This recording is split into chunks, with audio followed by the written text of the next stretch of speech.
Morphology అంటాం అనమాట. So normal sperm తోటి మనం కంపేర్ చేస్తే సేమ్ దాని యొక్క బాడీ స్ట్రక్చర్ అలాగే ఉంటే అది నార్మల్ అంటాం. సో దీన్ని కూడా కౌంట్ చేస్తాం అనమాట.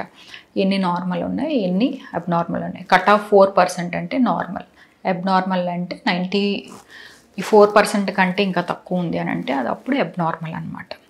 మొత్తానికి అన్నీ అబ్నార్మల్గా ఉంటే వీళ్ళకి న్యాచురల్గా వచ్చే ఛాన్సెస్ తక్కువ. అట్ ద సేమ్ టైం ఐవీఎఫ్లో కూడా సక్సెస్ రేట్ అనేది తగ్గుతుంది. ఇంకేమేమి చూస్తారు అని అంటే ఈ వీటితో పాటు స్పర్మ్ యొక్క హెడ్ ఎంత సైజు ఉండాలి, టెయిల్ ఎంత లెంత్ ఉండాలి అనేది కూడా చెక్ చేయడం అనేది జరుగుతుంది. సో ఈ 10 పారామీటర్స్ అనేది మనము స్పర్మ్ టెస్ట్లో చెక్ చేస్తాం. దీని తర్వాతే మనం రిపోర్ట్ అనేది వాళ్ళకి కపుల్స్కి అనేది ఇస్తాం అన్నమాట. సో ఇది మనం లేటెస్ట్ WHO గైడ్లైన్స్ ప్రకారం ఇవ్వడం జరుగుతుంది అన్నమాట.